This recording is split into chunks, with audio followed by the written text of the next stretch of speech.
Okay, I think a few more people joined, so I guess let's get started here.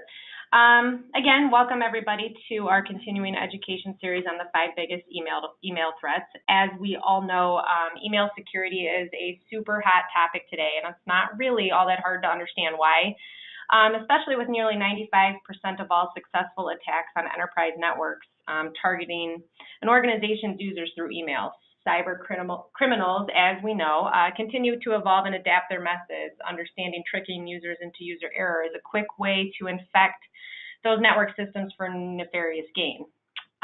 So today, what I wanted to try and cover here with a little help from my friend Sean is give you a quick introduction to Nuspire for those of you that are not familiar with who we are and what we do. And then also go ahead and introduce our presenter for the afternoon. Throughout the course of the presentation, we'll cover a variety of email threats, including Emotet baking Trojan, Ursnif baking malware, extortion campaigns, GandCrab Ransomware, and Microsoft Phishing. We'll cover some of the challenges and risks associated with these threats, and then briefly highlight some solutions that could assist enterprise organizations in safeguarding against these areas. And at the end, as always, we will open it up for Q&A. But if you are familiar with the GoToWebinar format, please don't hesitate to get your questions over to us ahead of time, and we'll go ahead and get those answered at the end of the session. With that being said, let's hop to it. So, brief introduction to Nuspire. Our history is that over the past 20 years, we've really become a leading presence in the managed security service provider space. We have focused our growth around creating and deploying strategic services that help enterprise customers with multiple geographically disparate locations address the challenges that come as part of securing network infrastructures.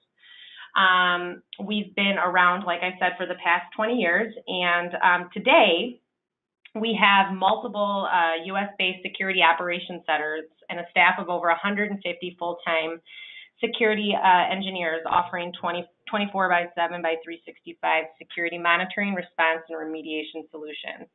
So Nuspire also has a long history of serving the world's largest and most distinctive companies. In order to do this, we have to have a lot of expertise, which we've gained over the past 2 decades. As you are probably aware, when you start talking about expertise in the managed security service space, it is challenging to hire and retain network security professionals in today's climate. So not only does Nuspire succeed in attracting top talent, we keep that talent and focus on creating a employee culture that cultivates personal and professional growth in order to retain that talent. And you can see this through the multiple local and national employee excellence and recognition awards shown here. In terms of the services that we provide, our state-of-the-science network security solutions are delivered as with a strict as a service model, with the most stringent service levels attached to back up our technology, with the mantra of your network, our responsibility, always top of mind. Throughout the years, we have been garnished with a lot of different types of recognition and have been honored with a plethora of industry awards for our technology, our solution rollouts and services.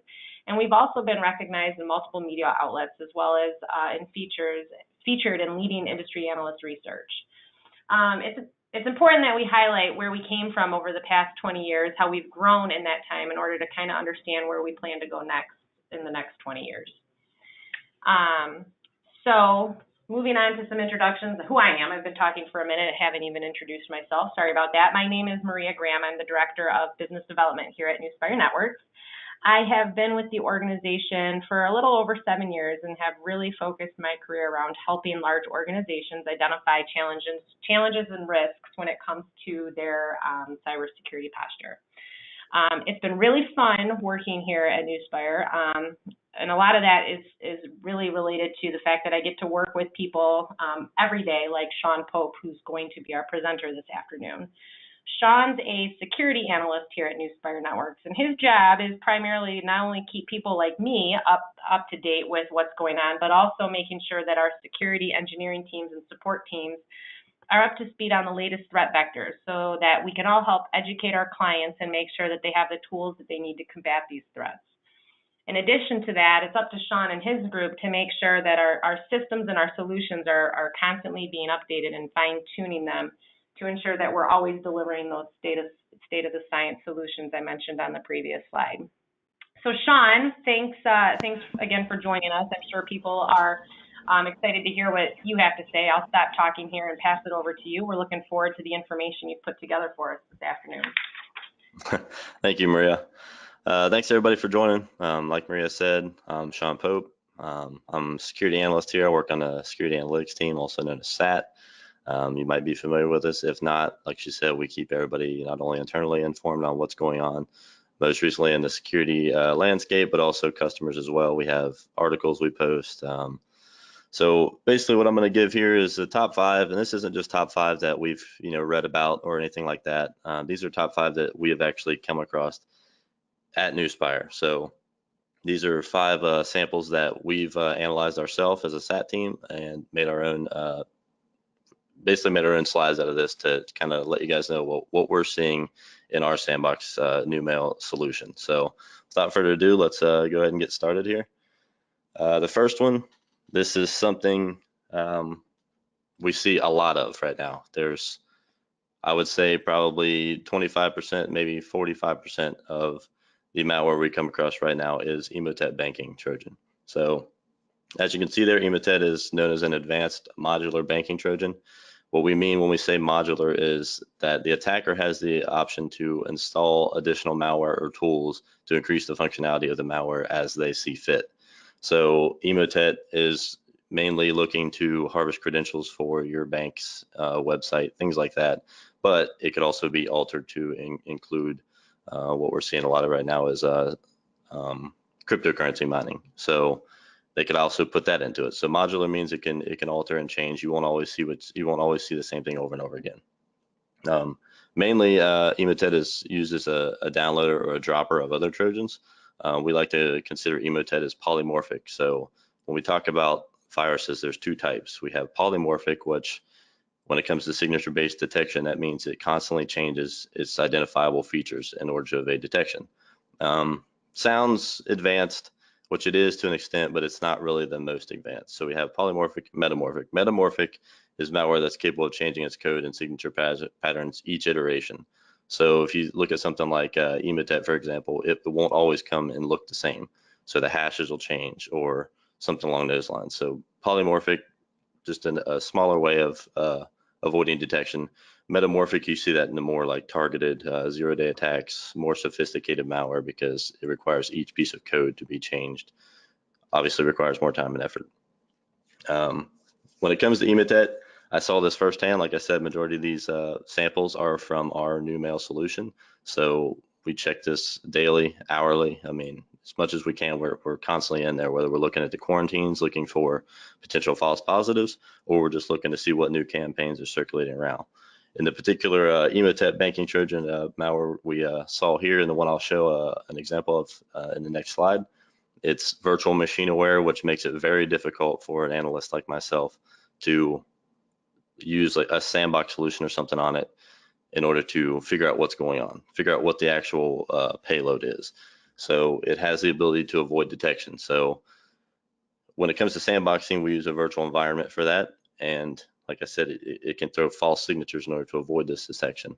So most of the time we use sandboxes in order to test malware in large quantities because there's so many samples to potentially go through that it would take us years to try and do manual analysis on everything.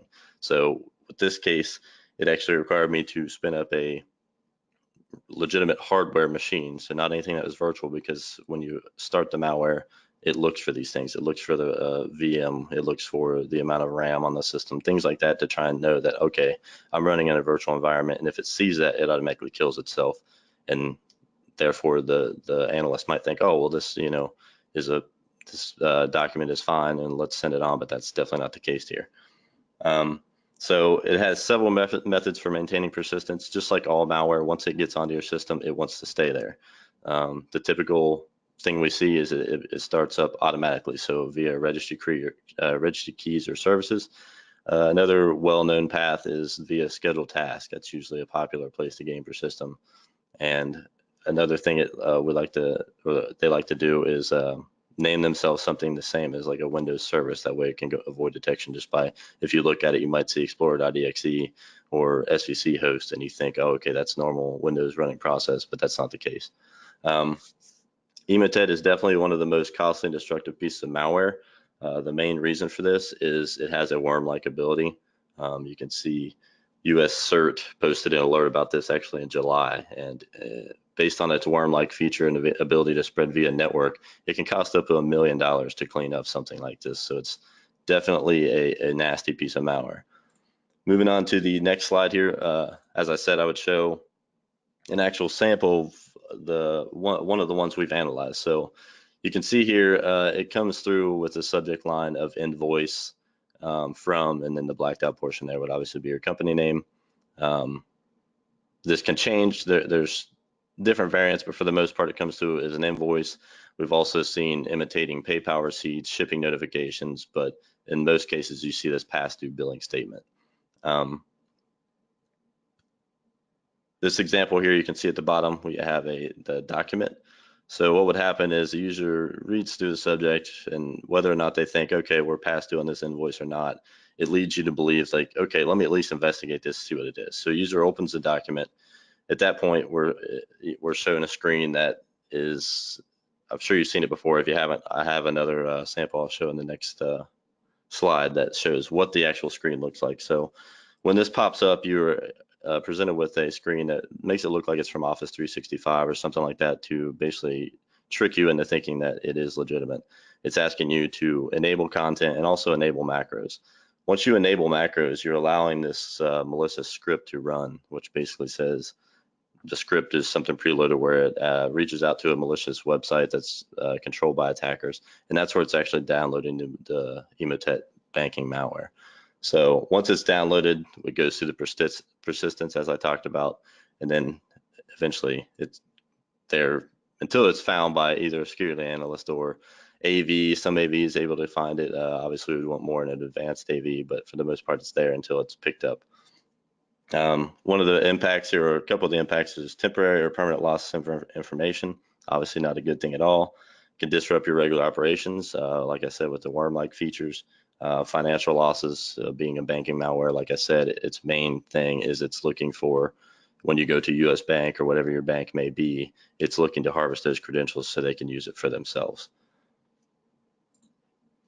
Moving on to the next, another banking malware. This one here actually has a pretty interesting take on how it spreads. This is known as Ursnif. There's a new version we just saw in early July. Ursnif's been around since 2009. That's when it was in its infancy stages. Towards the end, 2016, 2017 is when it really was known in the financial sector. And then, like I said, here in early July, we just came across a new version. Main functionality, again, is stealing users' credentials from banking websites, but it also leverages the ability to harvest your webmail credentials. And that's the key function of how this malware spreads. So once it's on a system, it's looking to harvest your email credentials in order to spread the campaign, and we'll get to that a little later on. You can see here, this is kind of the, you see at the bottom, the Office 365, that's what I was talking about in the previous example. So once you open that malicious Word document, this is what you're presented with. You can see here macros have been disabled. This is actually Microsoft Office way of keeping people safe. It's called Protected View. So once you hit enable content, you're still safe. The malware hasn't done anything. You haven't let it run rampant on your system. But the next thing that pops up there will be enable macros. And like I said, once you enable macros, you're allowing that malicious script to run, and therefore it's going to run out, grab the malware from its website or wherever the server it's at, and install it on your system. So we're seeing the same thing here. We see a lot of the same thing with majority of these samples. They come through as a, might be a zipped attachment or something like that. You open up the zip, and then you have a malicious Word document in there. Majority of the documents look like the one presented here with enable content, and ultimately looking to have you enable macros. Go more into the attack here. The image on the right, you can actually see is a copy of the email we analyzed. The most interesting part here is if you look at the to field, all those blacked out lines, that represents users this was forwarded to. So as I talked about before, once it's on an infected system, it looks to spread this via your contacts. So this is exactly what's happened here. We see the from field being blacked out. Obviously, that was the user that was infected by this, and he was trying to send it. Well, he wasn't trying to send it, but the malware is trying to send it to all these other users. And they do that, obviously, just the more people you can infect, the better. So the method becomes successful because all these users receiving the email. And the real interesting part of this is it's a reply to an older chain that they were a part of. If you look at the date associated with this image, you see December of 2016. This sample was analyzed in early July of 2018. But what happened is because this originated from that from user, it's actually a reply to all these users from a thread that was actually going on December 2016. So it kind of uses that as a way to leverage it to say, oh, okay, I've already made contact with this person before.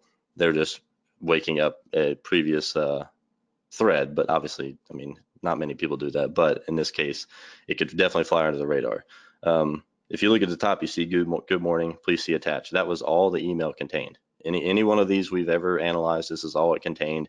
And then the attachment gets a little interesting with the way it's able to trick people as well. So in this particular case, the sender here was not a customer of ours, but they had communicated with customers of ours via this email chain in December 2016. Therefore, we came across this sample in our quarantine. It was caught because our quarantine was able to, or our spam filter was able to identify that there was a malicious attachment in this email. But the other thing that was interesting about it is the fact that we noticed that it was from 2016. So we were able to reach out to this person and say, hey, you've got some kind of infection here. You're sending replies to emails with malicious attachments from 2016. They actually returned the response to us and said that their email server was infected, and that was the result. And they've been sending these via all of their email clients. So big issue for them out there. But like I said, we were able to detect it, Numail quarantined it, and we were able to analyze it and actually help out somebody that wasn't a Nuspire client at the time. What I was saying about the interesting thing about the attachment is it has the ability to track the company names. So this from here, it actually, in the attachment, it would apply their company name to it. So we'll say acme.com or whatever was the company name. So the attachment said invoice from acme.com, and it was able to do this across all different companies that it had infected. So another interesting way that instead of it just being like a generic, invoice.doc or something, it was able to rename itself to avoid detection as well. One of the other very interesting things about Ursnif that made it extremely difficult to detect on a system was its fact that it uses a process or a method called process hollowing. Process hollowing has been around for a really long time. And basically what it is, as I mentioned before, a lot of this malware likes to hide itself in a legitimate Microsoft process like Explorer.exe or svchost.exe. So what happens here is svchost.exe will be spun up in a suspended state. Its memory is then unmapped and then replaced with malicious code. And that's what causes this to go unnoticed, because it's actually, Windows still identifies it as a legitimate process, even though the memory has been unmapped and replaced with the malicious code, which allows this to run unnoticed and undetected. AV has a hard time figuring this out unless you're using something behavioral or heuristic analysis, something along those lines. Moving on to the next one. This actually isn't a banking malware, but obviously the attackers were looking to gain some money like they always are. So in this case, this one was actually very interesting. It doesn't require any attachments, any links or anything along those lines, but they were looking to use extortion for unsuspecting users. So as you can see, spam is extortion campaign. On the right side of here, the image, that is the actual subject of the email. So this came through in early July. Besides the use of the social engineering and trying to trick unsuspecting users into believing the system was compromised, the attacker also leveraged what I would just consider fear. So the opening subject line was enough to spark fear in plenty of users. We had this forwarded to us from multiple different users that were worried about this because just the subject line alone was scary. So if you look here, you can see the subject line. I have a little sample there. It was random name dash random password. So in this name, we'll just say the random name there was Sean, and then the password would be password. That was scary enough to know because in the real life situation of it, it actually could have been a username and password combination that you had used in the past. So that was enough to get users, asking questions, being worried about it, because whether or not they were using that username and password still to this day, it had been used in the past, and they were able to say, like, I have used this before, so does this guy have control of my machine or not? So like I said, using fear, if you look down further, you see the Bitcoin address. These were actually different per each sample we analyzed. But like I said, they're looking to make a quick buck here. It's an extortion campaign. They're trying to scare you into paying them. And we analyzed multiple Bitcoin addresses, and we were able to see that they were indeed gaining money. You can see they were looking for at least 1,400. This varied from sample to sample, but there was indeed money being sent to these Bitcoin addresses. So like I said, after you read through the body of the email, the attacker claims he's hijacked a website and you just happened to visit that website. Upon visiting the website, the attacker says he was able to remotely connect to your computer, install a keylogger, and therefore gain access to your Messenger contacts, Facebook contacts, your email account, all these other things. Additionally, he says he was able to gain access to your webcam, and the attacker says he made a video of you doing unmentionable things via your webcam, and that if you don't pay the Bitcoin ransom, they're going to forward that video that he made to all of your contacts that he just was able to harvest via Messenger, Facebook, your email account. Like I said, he's using scare tactics here to make quick money. And like I said, again, with the Bitcoin address, they were obviously making money. I mean, this was very early on in this campaign, and we saw thousands upon thousands of dollars sent to all these different accounts. So what makes this successful is the fact that the subject line, which include the username and password combo, could actually be legitimate, like I said. But the problem with this is majority of the users we spoke with about this, although that username and password combination was indeed potentially used, it could have been up to 8 or 10 years old. So the attacker, what it seemed like is the attacker gained access to a dump of information from a popular website breach or something along the lines. We see this all, I mean, everyone hears about breaches in the news. All that dumped information is posted, whether it's dark web or wherever, it's posted out there. Attackers can buy it, whatever it is. But what had happened here is this guy he had got this type of information. It was from one that was obviously old, being that the email and password combinations were at least 8 to 10 years old.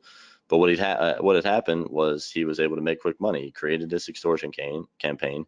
The email was, somewhat crafted, and then it was scripted to pull out the username and password combination. So he would take one of those emails that was part of the breach. He's got somewhere to send it to now via that email. He uses the username and password the username and password that was associated with that email, and then he sends it out. So like I said, even though it was 8 to 10 years old, it's definitely scary. Users could still be using those passwords at that time. So doing that thousands upon thousands of times over and over again can turn into quick money, and that's exactly what we saw here. The interesting thing is the attacker saying that he had remote access to the machine was actually false. It was just scare tactics in order to trick people into, sending the money, make it more frightening for the user in hopes that it'll pay off in the end. Nothing was actually ever done. He never had access to the machine at all.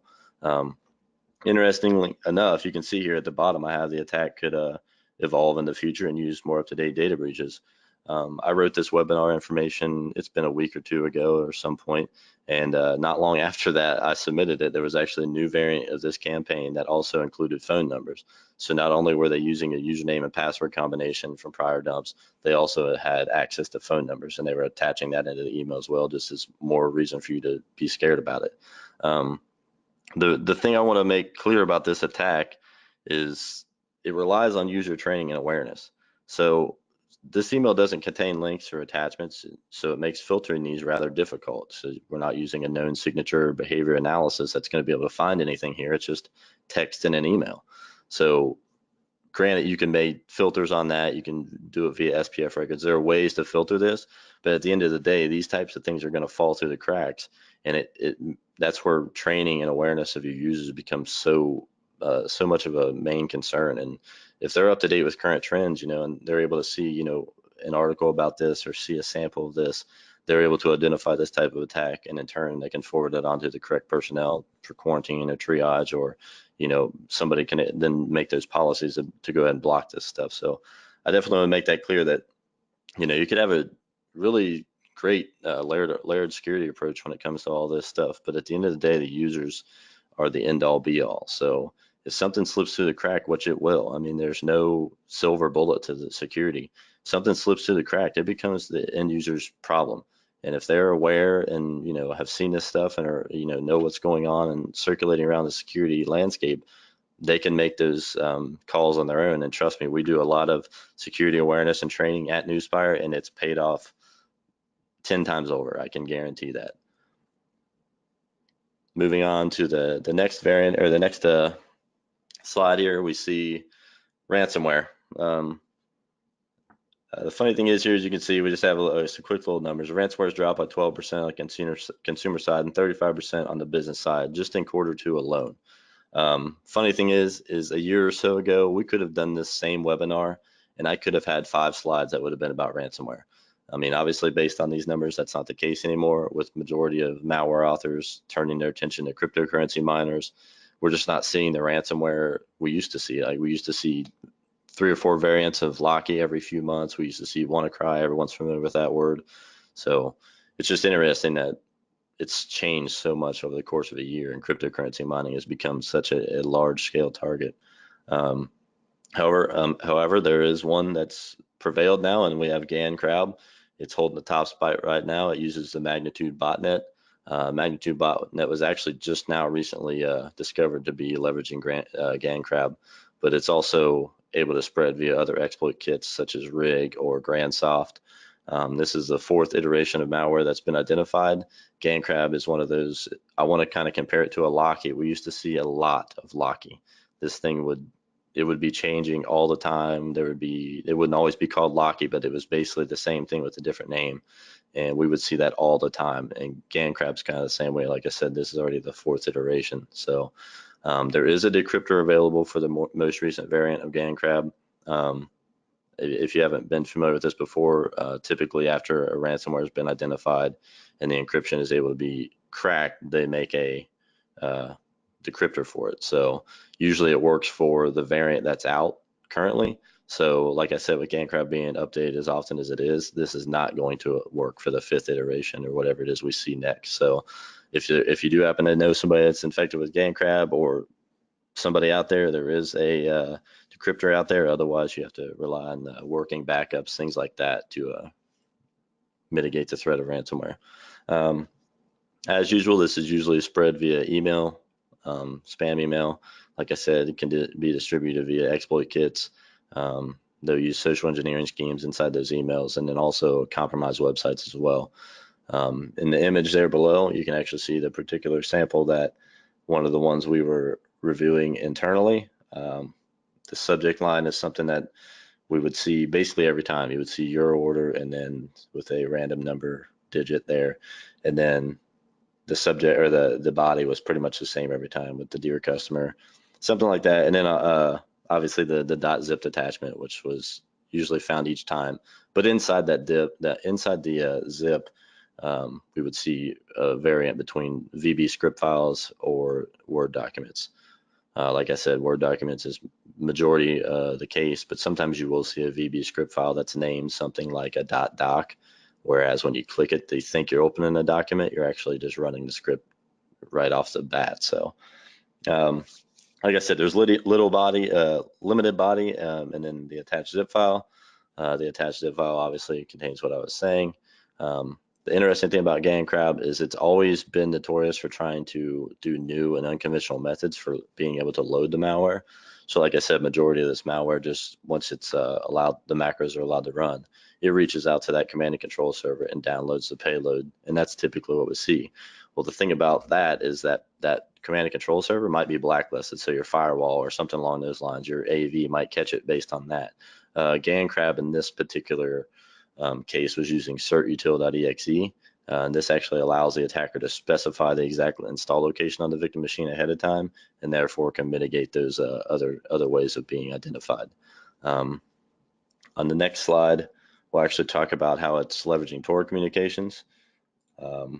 Majority of ransomware, obviously, the attacker doesn't want to be identified when they infect all these machines, so they're using Tor. That way they can be anonymous. So it uses Tor for communications between payment methods via Bitcoin, but also one of the most interesting elements of the GandCrab is its use of Namecoin domains for its command and control servers. Very easily identifiable. Like I said, when the malware is reaching out to attempt to install, usually you'll see, an IP address, something along those lines. But in this case, you'll see a domain that'll be a .bit for the top level domain, which makes it very easy to identify that, hey, I have a version of GandCrab here. It's reaching out to this .bit and it's installing, the payload. So since the attackers are relying heavily on Tor and Namecoin domains to help evade detection, it's a no-brainer for them to use decentralized DNS services as well.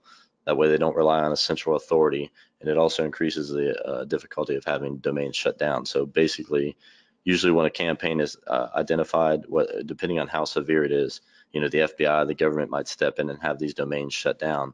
But if you're using a decentralized DNS system, it's a lot harder for them to step in and be able to shut those things down. The end game of this ransomware was basically the same as every other ransomware. The attackers want you to pay in order to unlock your files. Something a little different as a payment method. It's still using the Tor network, but the attackers are looking to collect around $1,200 worth of a different version of Bitcoin called Dashcoin. It's one of those alternate Bitcoins out there. Why they want Dash instead of Bitcoin, I'm not really sure, but it was just something a little different that we haven't really seen in the past. And obviously, like I said, using Tor allows the attackers to stay anonymous and collect their payments via the blockchain without any paper trail. So just like we have with every other ransomware, if there is an infection out there, backups are your friend. That's basically the only thing, unless there is a decryptor, like I said, available. That's why we stress a lot about having working backups, and not only having, a working backup in your mind, have it deployed and test these things for this exact type of thing. You never know when ransomware might strike. You want to make sure your backup system is in place and it actually works. So definitely stay on top of your backups when it comes to ransomware. The fifth and last thing on here isn't necessarily a particular strain that we came across, but it's phishing in general. We see a ton of phishing. As you can see from the little graph there at the bottom, the Microsoft phishing attempts have significantly gained a lead over everything else. And this is all based on Q2 data. So why is that, you might ask? Well, Office 365.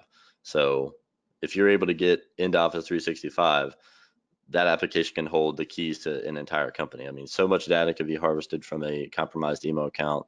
I mean, that's why they're making this a priority. So Office 365 is one, and I mean, we saw it in the samples before. Office 365 is being used as the little splash screen for the malicious Word documents. Majority of the time in these emails, though, they come through as there might be a link inside the email, and that link will look like something legitimate, or they'll be trying to say you need to come to this and log in with your credentials in order to see the document, something along those lines. A lot of times when we see phishing too, we'll see them in actual PDF documents. So you open up the PDF and there'll be, whether it's a image on there that you click and then it redirects you to what looks like an Office 365 login page. But if you look at the URL, it's something, it's a compromised web server that they've gotten control of. And all they've done is hosted this web page out there that looks legitimate. But once you type your credentials in, it actually just sends it to the attacker's server, and therefore you've been compromised that way. The fact that we see so many phishing attempts it's obvious because it's easy for attackers to create these campaigns. All they have to do is spoof a login page, which is extremely simple, like any of the ones listed below. We see a lot of the Microsoft, obviously. Dropbox used to be up there really high. PayPal, as I mentioned, we see that from time to time. But yeah, once you have that spoof login page, you use some type of social engineering of some sort to get users to that page and wait for them to fall into the trap. Was it being that easy, though? For security analysts, it's really hard to stay on top of all these phishing domains, and they will fall through the cracks of your security solutions. So we've had this before where it might be a brand new phishing email that comes through. Now it can be caught via other methods, but it might not be caught via attachment or a link in the attachment. It might be caught via a domain that the spam filter was able to identify. So that's why, I mean, these things can get through the cracks. And that's where I bring up again, user awareness and training, being able to identify that when you are redirected to this login page, you're able to say, oh, okay, well, let me look at the URL, and you realize from there that, okay, I'm not where I need to be, and I need to get out of here as soon as possible, and inform the correct personnel.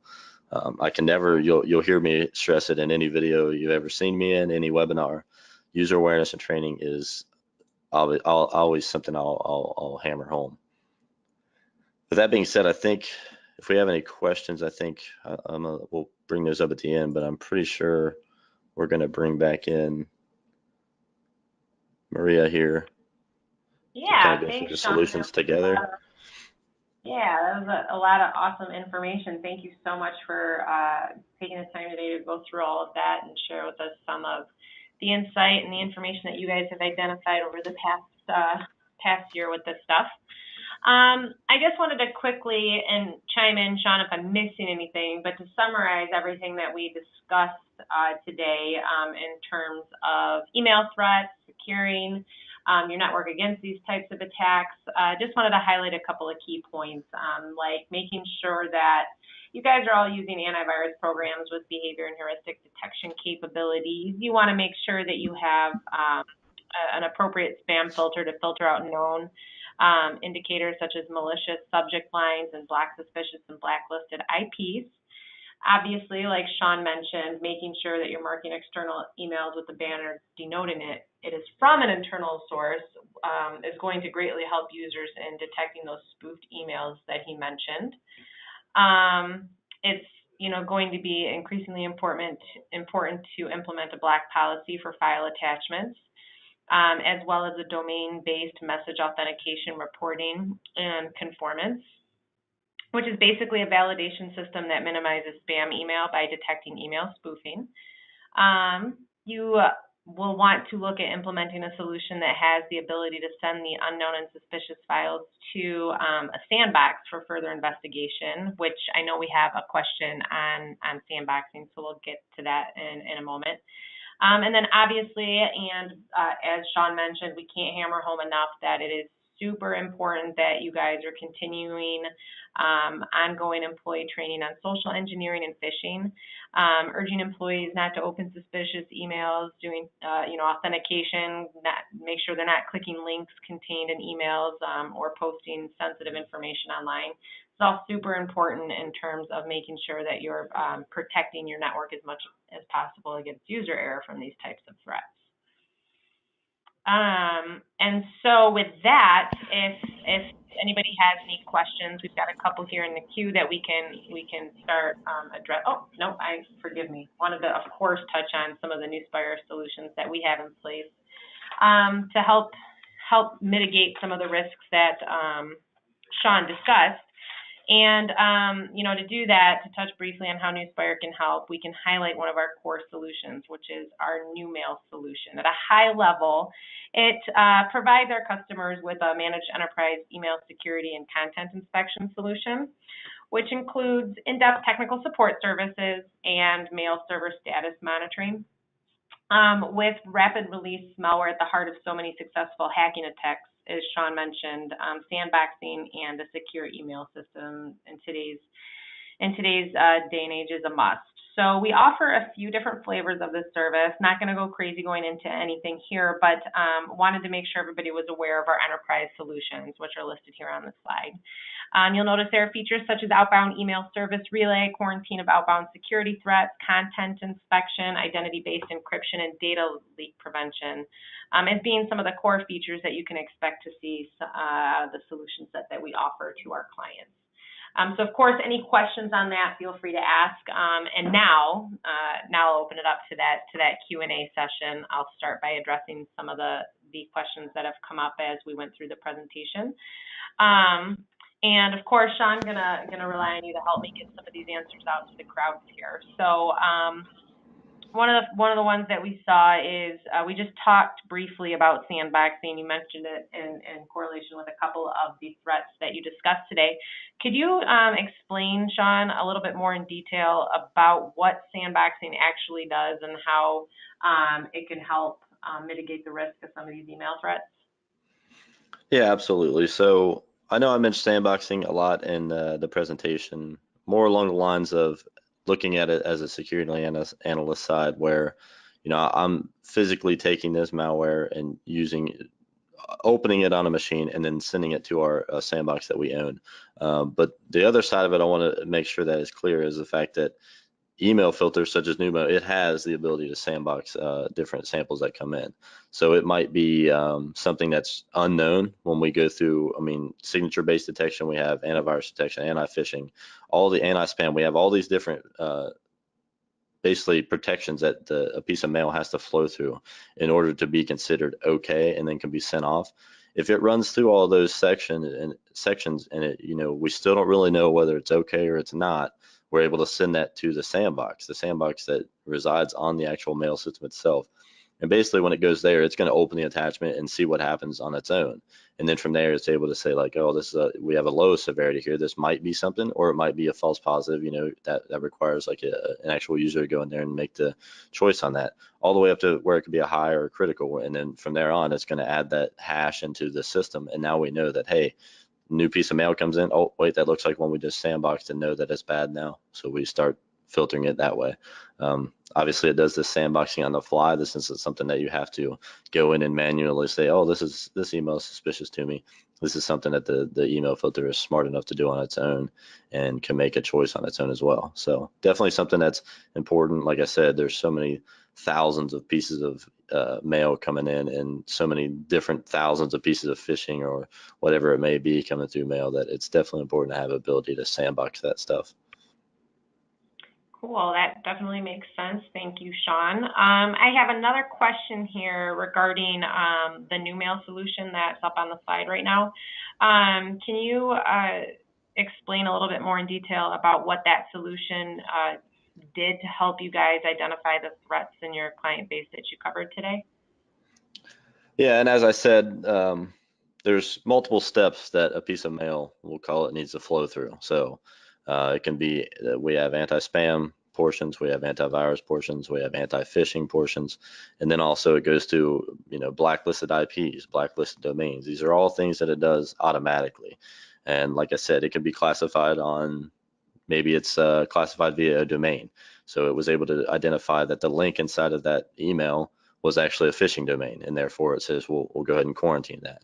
Or it might come through and say, oh, this one's quarantined on antivirus, because we're able to identify that that malicious attachment is a known hash and it's this signature, and we're able to quarantine that as well. So basically we run through the steps of these different types of filters. It runs, like I said, virus, spam, IPs, known malicious domains, things like that, and then it can make its choices that way. And then also we have the ability for it to send a sandbox and go from there.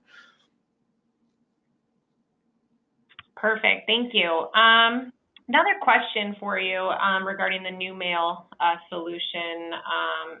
It states it's a fully managed service. Can you explain a little bit more about what that means? Yeah, I know you had mentioned that we have different levels of it. So depending on the level of, you know, that you currently have via new mail, that's how it goes via the managed. So we have, like I said, we check this thing constantly throughout the day, hourly, always staying on top of what's new in it, whether it's, I mean, we're going to see false positives, but that's the way it is when it comes to security. If you're using a solution, go ahead. Sorry, so I was just say, so when you're saying we, you're talking more about the security operations team there that you guys work with is managing this for clients. Yeah, exactly. Yep. Cool. Okay. When you talk about the employee awareness, this is, I think, the final question, unless anybody else has anything. But the final question we had here is, how do we go about making sure that our employees are aware of some of this stuff? Do we have any suggestions on how to better equip organization staff and employees on these types of threats by increasing awareness? So some of the things just that we do, obviously this is sent to clients as well, but like I mentioned early on, is SAT News. Now these are articles where it might be a new threat that doesn't necessarily revolve around email. It's just a new threat that's out there in the threat landscape. So we try to keep these things updated as soon as they come out, as soon as we see something new, as soon as we come across anything that's of importance that, you know, a user or one of our clients needs to be aware of. Additionally, one of the things I think is the most important when it comes to user awareness and training regarding email is to actually phish your own company. It's actually extremely helpful. We've done this multiple times at Nuspire, and it might sound like a bad idea. You're kind of trying to trick your own users into clicking on links and seeing what you can and can't get past them. But I can guarantee you at the end of the day that it pays over. It pays tenfold at the end. Based on the ones we have performed, we get so many emails from some of our internal users that where they might just be suspicious about an email or something, or they might actually be, we've had multiple times where, emails have flown through, gotten to some users, and they bring it to our attention, and it may or may not be legitimate, but the fact of the matter is that they're bringing it up, and we'd much rather have them send those to the security team or send them to, engineering, just so it can be investigated rather than them just kind of, going through their business, not being aware of the types of threats that are out there via email, and they're actually, scared of these things. We want people to be scared about them. We want people to be worried about them. So there's some open source ways you can do phishing of your own company. It's definitely something I would look into. I would say that's probably one of the most important ways to go about it. Perfect. I think that is going to give our viewers some pretty valuable information. Best practices on how we do what we do in terms of raising that employee awareness. Last couple of things here. I know that there were some questions around, will we be sharing the slides? Do we have more information that we can share out? So we will follow up after the webinar with some information that we went through today so that you guys have a copy and can refer back to that information. We'll include a couple more sources for additional reading and statistics that you guys can use.